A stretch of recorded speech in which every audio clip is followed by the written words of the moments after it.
So with that said, I'd like to go to our featured modeler tonight, Paul Lopez. Paul, I really do appreciate you doing this for us, and I can't thank you enough. So I'll welcome you and turn it over to you, sir. Okay, thank you. I'll see if I've pushed the right buttons here. Can you hear me now? I can hear you. Okay, let me this and okay. We've got a full screen. Does everybody see some tracks in the pavement? No, No. nothing. Okay, so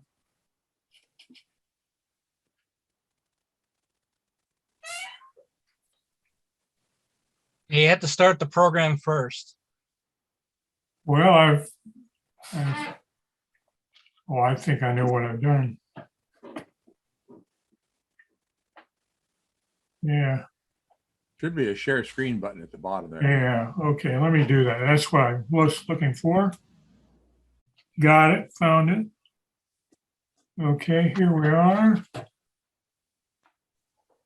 Okay, now, There we go. okay, we're in business. There you go. We're in business. Go for Oh, it. God. Excellent. Oh, goodness. Anyway, it says I'm going to do tracks in the street, and actually I'm going to be a little broader. I'm going to show you some pictures that I took of the layout before the one I have now, and then talk about today's layout a little more. And ultimately, I'll get to tracks in the street, what I've done to do that.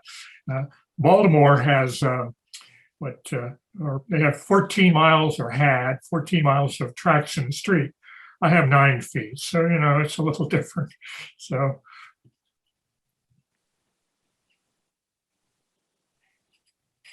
okay, we're going to start in about 1970. I was working for a company that was based in New England, and I took railfan trips up there, and I just thought New England was really a great place to model. And so I came up with this. And this is really northern New England from a place called I forget the town, can't remember the town. Anyway, I called this Wells River.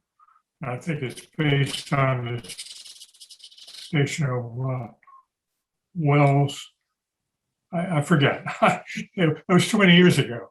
Anyway, we started this and built a town. A close up the yard here, Woods River. My name of the town was Woods River, and I forget what the name of the prototype was. You get so involved in this that you can't really you forget. So here's the state. This is a prototype station off the town. Yeah, had a track that split one White River Junction, another one went off to Boston, and so they needed 2 order boards at the station. There's a lot of granite in the area I was modeling, and so this is a granite finishing area up here.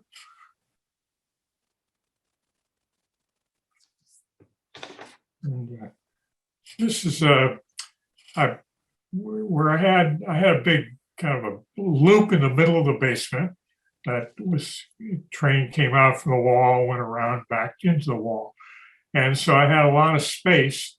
And I thought, well, I'll put a farm in there. The thing I've done here, though, to make it look even reasonable, is that this barn and this house are in scale. This here is HO scale. And I taper it as it goes down. So you can get an idea. And really, it was quite effective. I mean, you didn't think there was a difference in scale between gauge, HO scale heifers, or here's some in scale. So it all worked out pretty well. Just had a few inches in between the 2 scenes.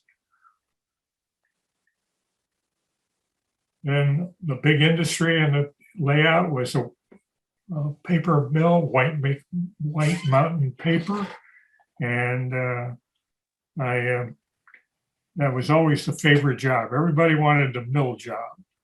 So I had this layout for, I guess, 20, 25 years, and you run out of things to do.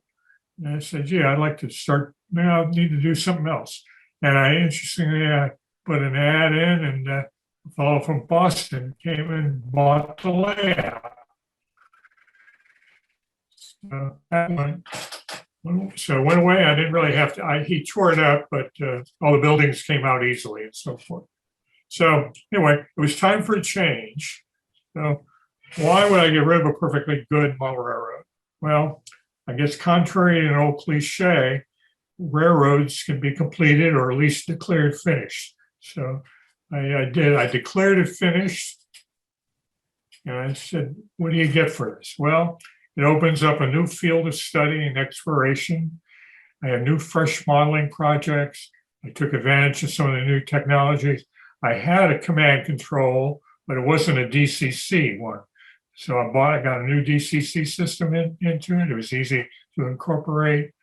And so I always told people, I said, well, if you need a change in your life, changing prototypes is cheaper than a divorce. So I said, well, I'm going to do something a little different. I've done New England, and I said, I want to do maybe a big industrial city scene. And I looked at Norfolk, Virginia, probably because in 1955, there were some interesting paint schemes. There was, there were, the Virginia, a very colorful Atlantic coastline, pretty good. Seaboard had some wonderful schemes and so on.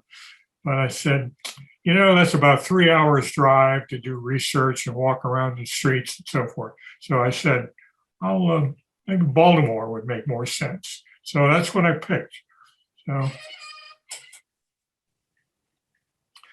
Baltimore's got a lot of interesting railroads, B&O, of course. I have a Walther's version of one of these engines here. Very good. The Baltimore, Ohio had a lot of buildings with nice lettering on there. Looked good. Railroad everybody's favorite is the Western Maryland. The Acela and the Amtrak going through on this Northeast corridor, but they also had a lot of branch lines out of Baltimore and tracks in the street. They had this gas electric here, made a round trip once a day for the commuters.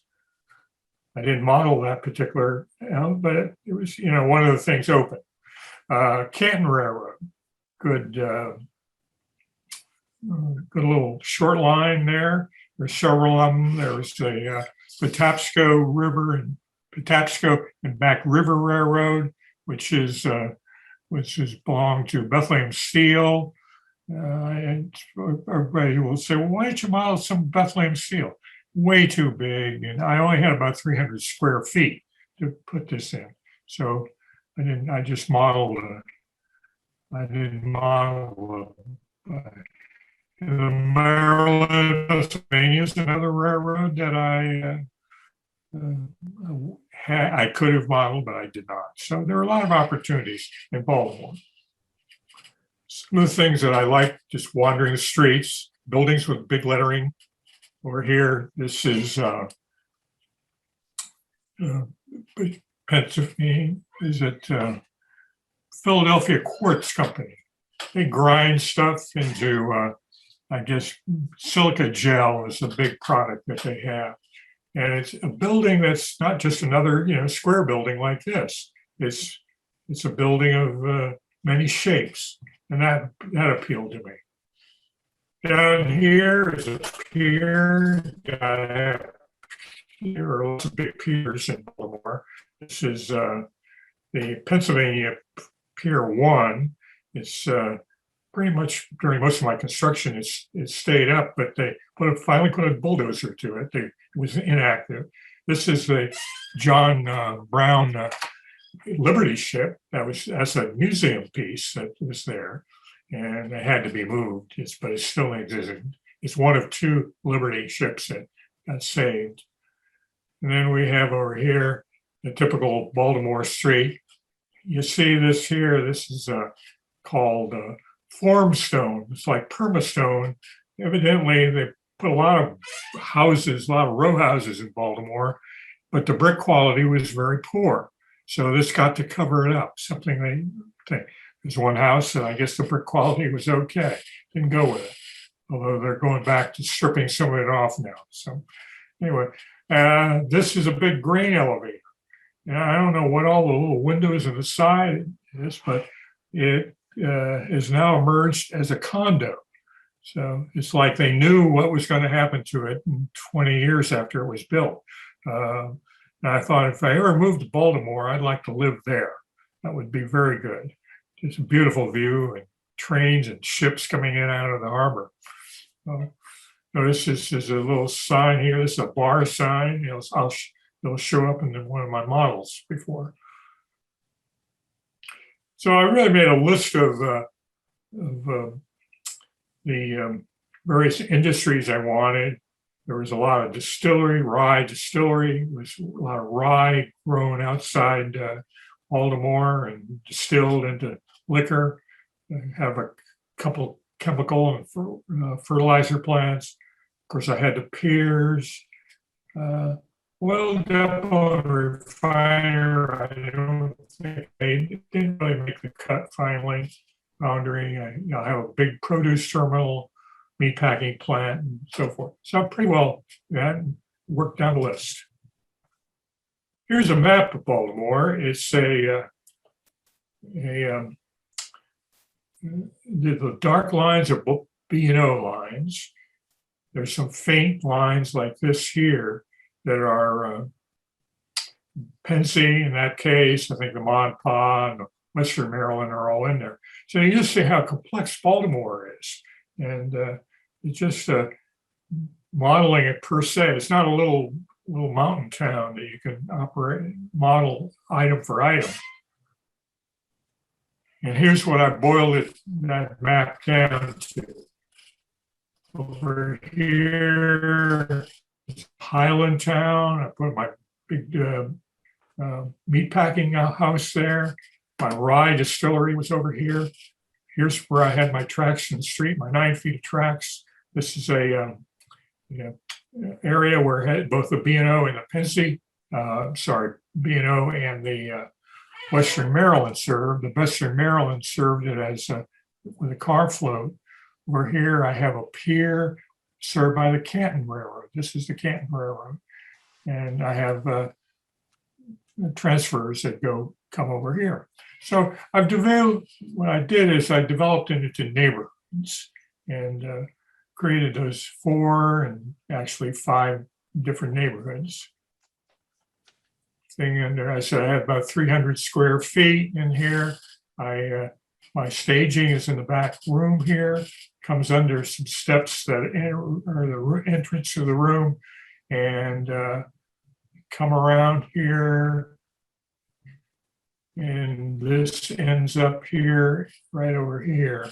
This is my Canton Railroad, my peninsula in the middle that serves on one side is Wagner's Point. It's where it has the car float comes in from Western Maryland, and the B&O comes in by rail. Over here is Highlandtown. So kind of give you a quick walk around the railroad here. This is Highlandtown, my meatpacking house, a retail coal dealer. It's a marine or mariner, or no, it's a marine wood marking place, make places for boats and things like that.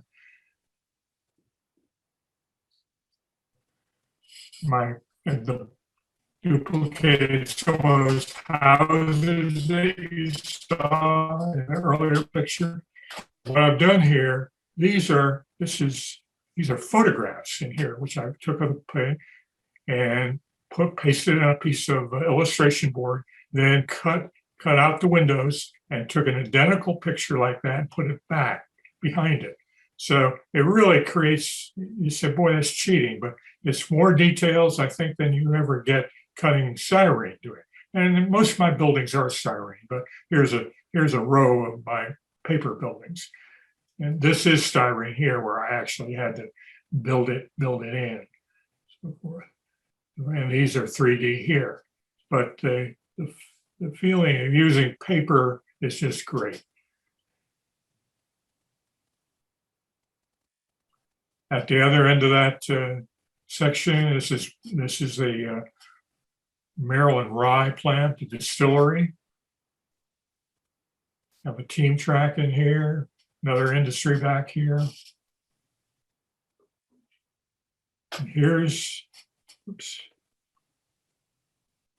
Wagner's Point.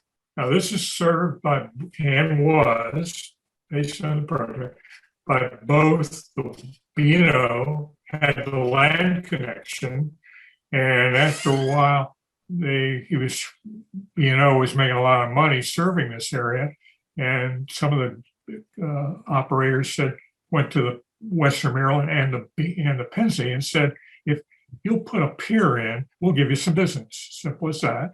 And so for years, it was a 50-50 deal between the Western Maryland and the Pennsy. And the Western Maryland did the work. Pennsy would loan them a locomotive for 6 months of the year, and then would go and they would swap engines 6 months of the year, but it was always a Western Maryland crew that ran it. Then I had the section where I have transfers running over to Canton Yard there.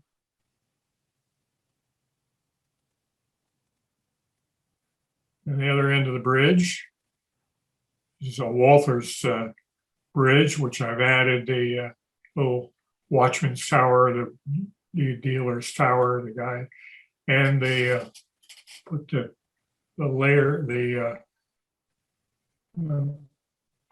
cribbing here, which I think adds a lot to the model. Then the Canton Yard piers are, and this is that picture I showed you earlier. It's shortened. This building's the longest building. This is like 3 feet long, and the real model will probably have to be 9 feet or something like that. So very, but anyway, it works for me. Chemical plant.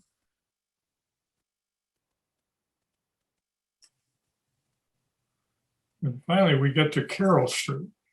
Carroll was actually, that street that was not a prototype street, but Carroll was a guy who laid the cornerstone when the B&O was built. Now, I didn't know railroads had cornerstones, but I guess they didn't know what they were the first railroads in the country. So take a look at some of the tracks in the street now.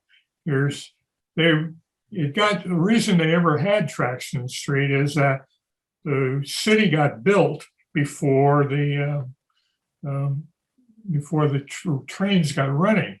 So by 1830, they had big pier sections and so forth. And this happened all over the country. And so the only place to get down to the pier was these tracks in the street.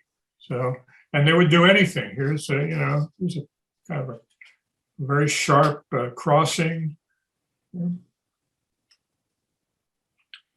Here's a little bit of track work there. Track fans out, track crossing. That's a bit of a challenge if you're doing it in HO or O or any modeling. Here it is in a model form. This is Severna Park up in Maryland. So he copied some of what they did. Here it is. That's where Little Joe worked.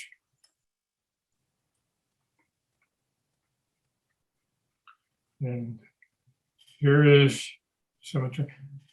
This was a can company, National Can. Obviously, it had 3 tracks in there, had tracks over here. Half, two sides of the building were all tracks loading in and out. And so they got a lot of traffic. Here it is today, is where this track is still in the street. This is the building, same building, and it's now a condo. So don't need the tracks anymore. But it was switched by the B&O until the middle 40s by a little, juice model, little box cab took off, had overhead wire just like a trolley car. Those sort of things got replaced. The Pennsy had these cars, which is quite old. They originally used horses to pull cars around. Here it is, a new version. This lasted till I think almost 1960. It had a truck rebuilt.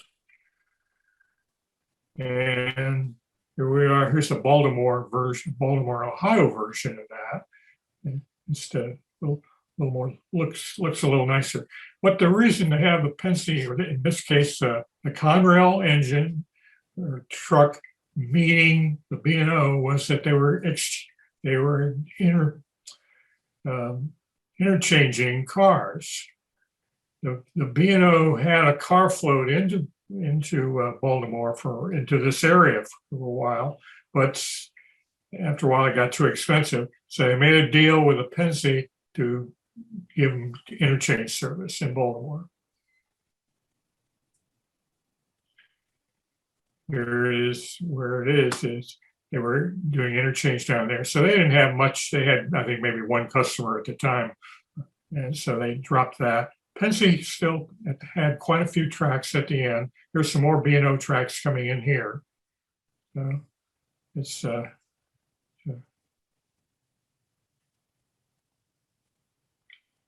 another view.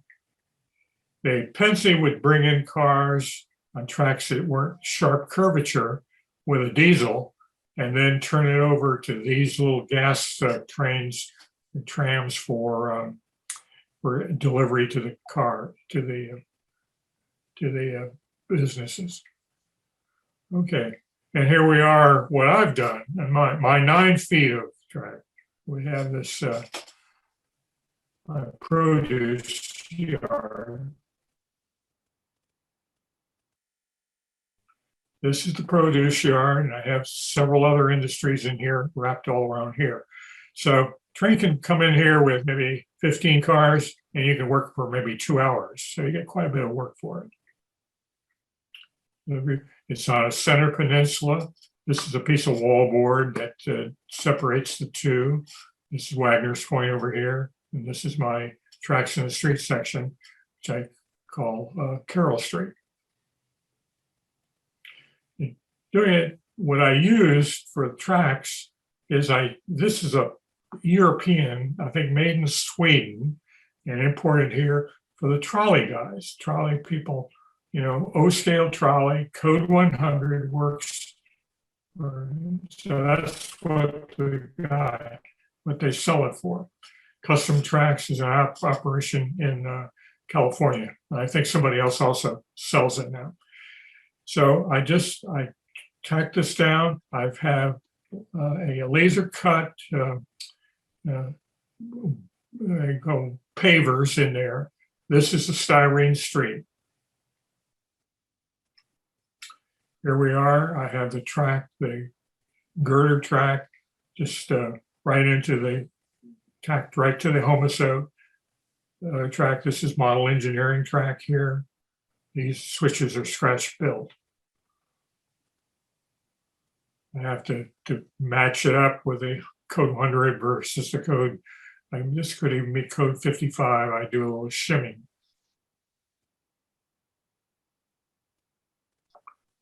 Okay, the switch here is they had single point switches. And what happens is this is out of service. And what often happened, even when it was in service, they'd have to take a pry bar and clean this out. So here I'm, oops, I'm pushing the wrong button here. Yes.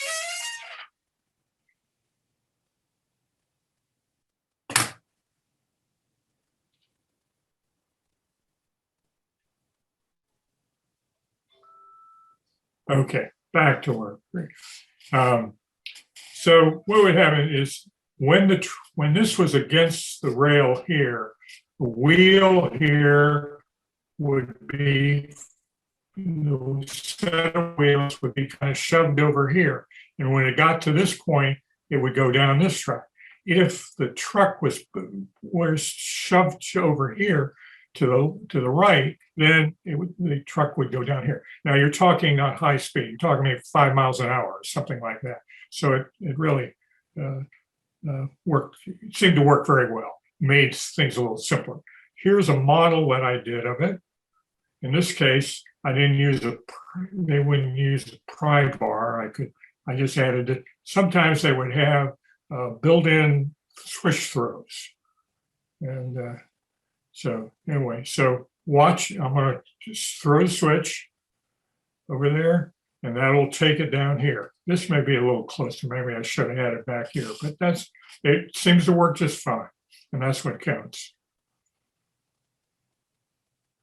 To do it, I just put a tortoise like I have a conventional switch and just a simple little rod through the back end of it.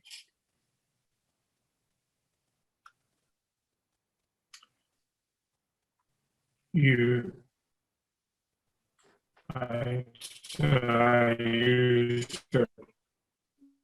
laser cut paving blocks. Actually, my friend Bernie Kopinski, he cut it for me. And to fit it around switches, what I do is a paper template, which I put on here, rub it with a pencil, then use this template to cut out a section here. Now, in doing that, you lost some of the little top sides of it, the paving blocks, so, but that's all right. By the time you get it painted, gray, it doesn't show. So it works. Here I said, okay, I built it, I think 3 switches entirely on that way. And I said, this one I have the road going over and the conventional. I just worked in plaster here to fit this. So it's a conventional switch, just laid in pavement. There's more track, which I put in National Bow Brewery, the Sun Paper warehouse here. But I just spread plaster in, cut it, grooved it in before it really set hard. Another way of doing it, this is Alexandria, where I live. In 1969, they were using just ties, old ties there, through there. Over here, I'm not sure. I guess this is conventional track work. Here's a switch off here, so forth. Okay. Hey, So Paul, a quick question. Sure. Somebody wants to know, is the girder rail compatible with NMRA? I don't think there's an MRA standard. You just butt not a problem. You just butt it together and it works fine. Paul, this is Bill Neal. How are you doing? It makes sense. Pardon me? This is Bill Neal. How are you doing? Very well. I asked the question. I was worried about the flangeway depth in the girder rail. Sometimes those are very shallow and the cars ride on their flanges rather than on the railhead. Have you had any problems with that? No, not at all, because it just, if it's a little high for the car, remember you're bringing the rail up to match that. So, and there's no girder, there's no girder rail in there to really get in your way. So it's not a problem. Okay, cool. Thanks. So anyway, I want to walk down the street here, go back. Here, you notice I took a picture of the sign, made a copy of it, scaled it out. This is a DMP old cast model, I think it was. Yeah, painted up. It's pretty good. Down here, this is a grocery place, grocery storehouse. A fella came in and said, "Yeah, my father used to work for that company." And I said, "Oh, well, I never saw it. There were no pictures of the building. What was it like?" He said it was a 4-story building. I said, this way it's gonna stay 2 stories. Okay, another view of it. Notice this area here. I'll get back to that. Here I have, this is probably the first resin or poured model that ever came out. Forget what the name of it was, but it was just a beautiful, it was meant to be a hardware store, I think is what they sold it at. I turned it into needed a bar or grill place for people, local workers to work. One thing in Baltimore they're called Arabs, and they have horse-drawn wagons to this day. The city kind of promotes it as kind of a tourist attraction, and they sell vegetables and fruit, and particularly to people in areas that don't have a nearby grocery store. And there are a lot of sections that don't have that. It's still a very poor city, but it's something that only Baltimore has. Okay, these are our prototype all buildings I took. Marine supply place, a feed store. What would a feed store be doing in Baltimore? Well, there was in 1955, there were still a lot of horses around. They sold to the distilleries. There were several of those. They sold grain to them. So, and I took that off a photograph. You notice what I did is I took 1 story out of the scratch-built building, and I didn't want a big tall building there. It was good to have 1 floor, but not 4. So now you street trackage, there's a lot of sharp curves. This one is really too sharp. It's so sharp that I can't even get a truck around it with my finger. I push it, I can't even get it there. And what I should have done is put the switch over in this track and had it build a crossing to go in there more gently. So that's just a dummy. That's just scenery, that car in there. I've got enough other sidings to work, so it doesn't matter. Another building that I took it was along the street. And if I wanted, I could park a box car or something in front of it. A lot of industries in street running did not necessarily have spurs. They'd bring in a bunch of lumber, a batch of lumber, and unload it right away. It might be there overnight or something. So it wasn't too bad. And the traffic wasn't as bad as it is today. Here, I just said this, I took this off here. Hey, Paul, quick question. Maryland Chemical was another. Yo. I was just Go ahead. curious, is the sewers working? My sewers or the ones in Yes. Baltimore? No, my sewers. Okay. No, I mentioned there. It's a very high drought area over here. Never rains. So you don't need them to be working. Don't need them to be working. Gotcha. Okay. National Bow Brewery.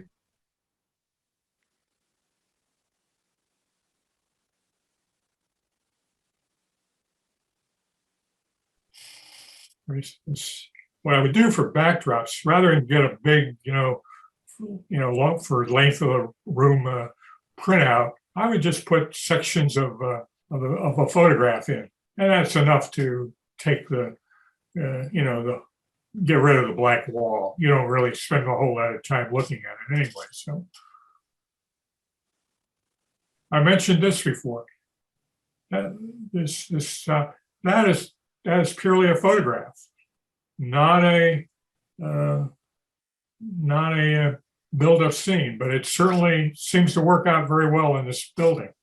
This is the edge of this is the backdrop right here, and this is a piece of paper there. Here you can see there was I should air her, take that out, but it didn't.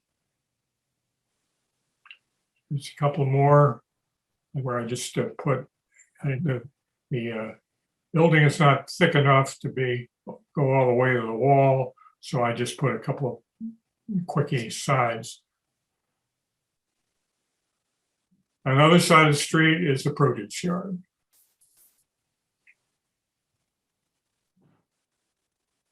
Other end of the produce yard.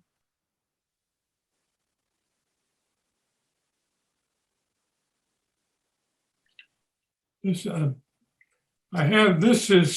this track here is a track over to Wagner's Point, the other side of the peninsula. And I make all my buildings removable. I just lift them up if I need to. I just put a little basement wall around them, so to speak, a little piece of strip wood, let the material of the thing come up to them here. I'm pushing the wrong button here. Anyway, so it makes it easy. If I have a problem in that 3 or 4 feet of track, I can get to it very easily. Oh, what kind of lighting do you use?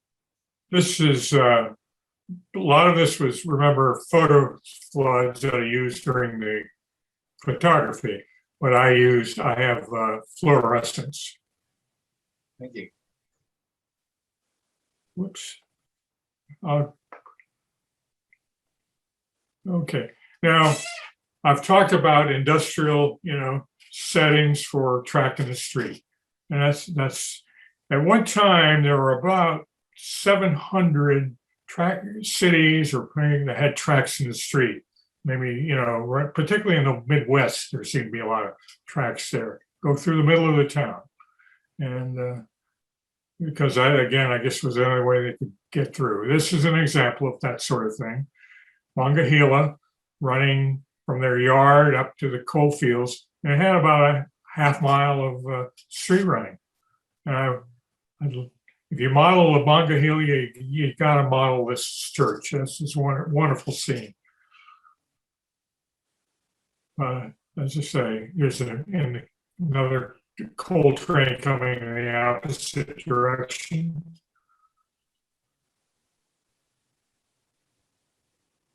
Here's one not too far from home here, Ashland, Virginia. Canton Railroad published this picture as an example of a prototype track in the street. And somebody, of course, wrote in and said, that's not track in the street. He's just got a right-of-way, a reserved right-of-way down the middle of the street. So I don't know.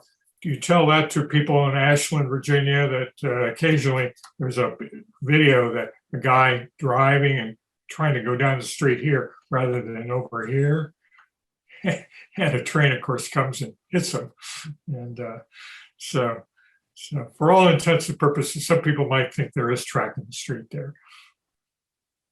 And I think it might be a way to actually, where you have a town along a scene, you have a street, then you drop down and you have another track running there.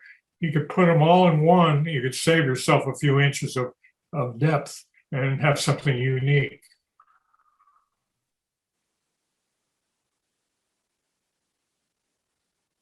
So you want some more information on the subject? Trains had a good article on the subject, history.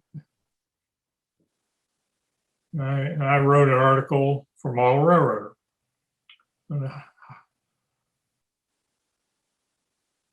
So, whoops.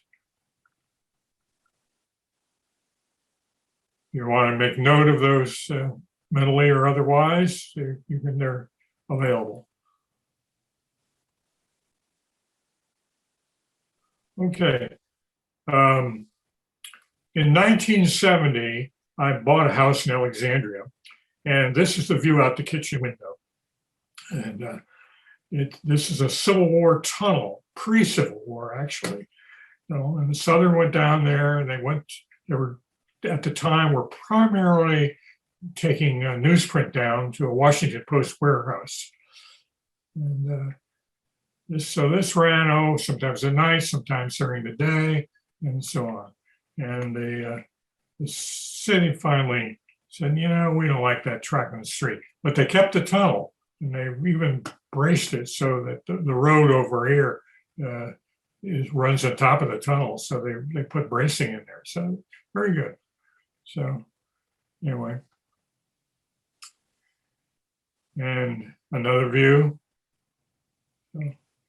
So we'll finish up with that.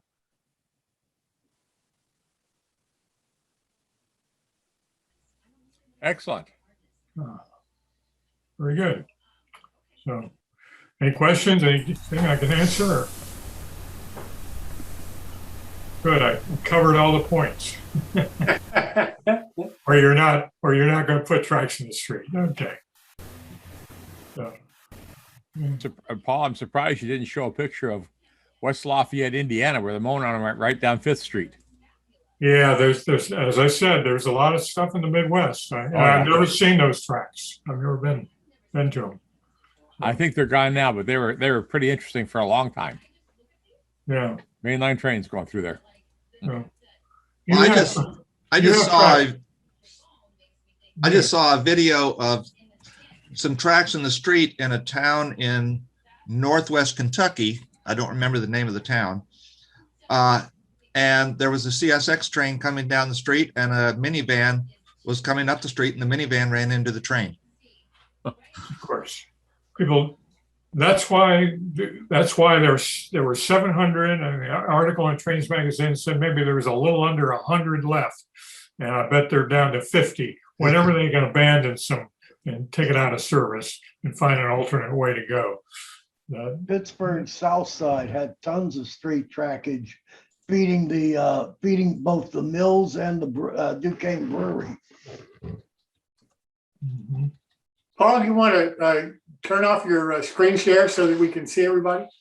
Okay. There you go. What got you originally interested in street traffic? Oh, I don't have it. It was something different. It was something in Baltimore. So what do? I'm modeling Baltimore. It would be crazy not to have tracks in the street. The single point switches that you built, the key to, what would you say is the main key to successfully modeling that? I build a lot of switches myself, so it wasn't, in fact, it could even be easier. You only have to do file one switch point. So it was very simple. And I think they may have a commercial frog. I do not like building frogs, so you can buy enough frogs in whatever size you want these days. Did you put it, how do I put this? If both of them move, if both of the points move, they're equal right across from each other. For a single point, does that come before? It comes, the single point is ahead of the other one. How far ahead did you put your? Well, mine is pretty close, but I'd say 2, 3, 4 feet, something like that. Difference. They're staggered that much, so that it's so they can establish which way that truck is going to go. That's what they need, whether it shifts to the left or to the right. Right. Well, I just want to say I've seen your articles many times in the Railroad Press, and that kind of stuff. And I've always been really amazed at your pictures and everything you do. So I'm glad to meet you here. It's good. I've never met you, and you just do a fantastic job on anything you do, and again tonight. Thank you so much, Paul. Well, thank you. Your name? Roy Roy. Warner, Where do you live? Mississauga, Ontario. Okay, you're Canadians. Oh yeah, we got lots of model railroaders. Clark's one, yeah, you know Clark. Yeah, Right. and we have lots of stuff up here too. Deny about Clark. Yeah, well, it's Really, fun. you guys, come on. Oh, Clark, sorry I mentioned your name then. Oh, yeah. I wanted to ask Bill Neal, you've got some, you have any, you have tracks in the street in yours? Easy to say, Paul. Yeah, here and there. There's, I think my team tracks in Steubenville are in the street, and there's at least 2 or 3 spurs that run down streets and that sort of thing. I've tried all different methods. They all work pretty well. I did one with plaster, just smearing the plaster over the track and digging it out after it was partially dried. And I've done cutting styrene and stuff, and even used aircraft plywood for one situation. So I love track work in the street. If I had to move to a different house with a smaller basement, I'd probably build an industrial line, much like you did, but I make the whole damn thing track work in the street and put as many track crossings in there as I could. Yeah, you got plenty of good prototypes in Baltimore. Oh yeah, as you saw. In fact, Philadelphia has a lot down around Delaware Avenue. It's pretty interesting. Yeah, and I've actually tracked the Burlington Northern has one in Chicago where it's double track all the way from Burlington to a large industrial area to the Santa Fe, and they had a lot of those track situations you were talking about where a track would come off of the far line, cross over the near line, and go into a structure. There must have been, last time I looked, there were dozens and dozens of those situations where they're trying to get a larger radius car by going off the far track. Very interesting stuff.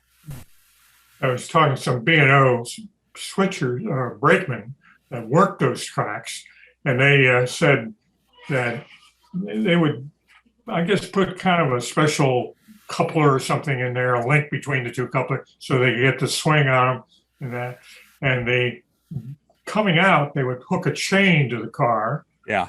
And have a guy sitting on a brake. So if the chain broke, and the car was continue to move, they could stop it. Right. Yeah. That must have been kind of a lot of hard work. Yeah. Not exactly OSHA compatible. Exactly. Hey, Paul, this is Greg. One thing I noticed you failed to mention, the swing bridge that you built there, which I think is excellent modeling, also works, and it works with your DCC throttle. Right, I did. Yeah. I don't, it kind of hangs up a little bit. It doesn't work perfectly. So, but a reason that I did that was Bill Darnaby, the fellow modeler in Chicago. I once had it when it was just a 2x4 across there. He said, I told him it's going to be a bridge and et cetera, et cetera. He says, well, it's going to open and close, right? And I said, yeah, sure. And then I got thinking about it. And I said, well, it's possible to do that.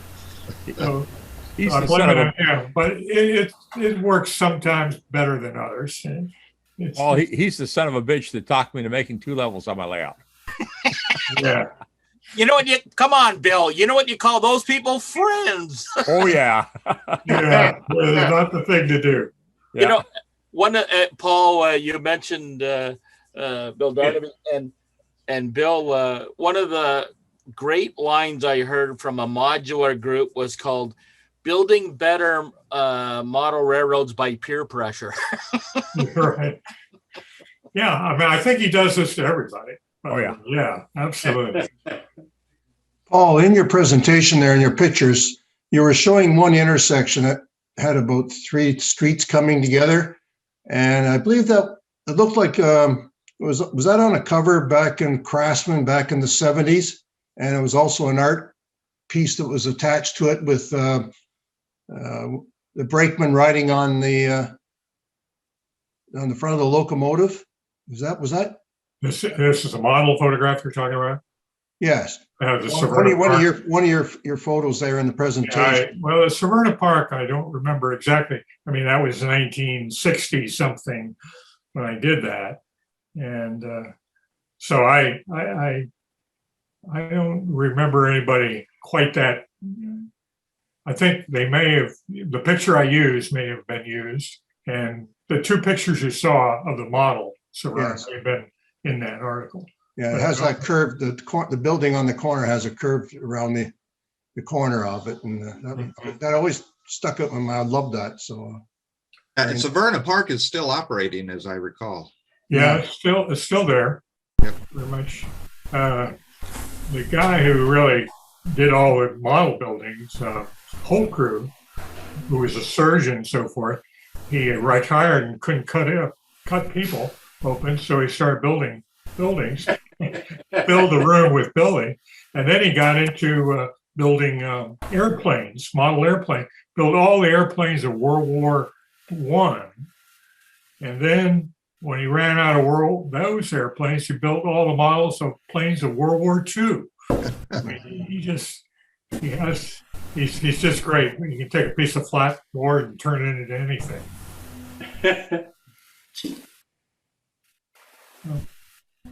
Okay, well, go ahead. What did you use for the pavers in the devil strip in your roads between the rails? That was a cut piece of some sort of board. It was a board that I think had some special adhesive hanging it together. It had Bernie put into his machine, just cranked them out. Oh, nice. And then that was it. Now you could use certainly a plastic. Reason I had it cut is that the pavers were a little larger than bricks. So if you get some larger plastic brick, that would be also work for you. I'm up here in Toronto, Canada, and I used to work for the city, so designing streets, and so we had a lot of street trackage back in the 70s still, and so whenever the railways wanted to replace some of their trackage or the rail on it, the city is responsible for the pavers going in between the devil strip. But we went to concrete because it was just too much labor putting the pavers. But they were granite pavers, and the earliest ones we had in Toronto were actually ballast in ships. They would come over in with ballast. It's empty, so they could take timber back to Britain. So that's where some of those pavers between the rails came from. You always thought, well, you can use S-scale pavers. S-scale brick might work. I don't know. It all depends how big they make it. Make it not too big. I enjoyed your presentation. Thank you. Okay, thank you. It was kind of, normally I'm giving these things in person, so you tend to get feedback. You don't know whether, I enjoy this part better than actually presenting the thing. It's just a different media. It can be a little disconcerting because you can't read people's faces. That's right. The presentation. And it took me a little while to get used to it. Yeah. So, okay.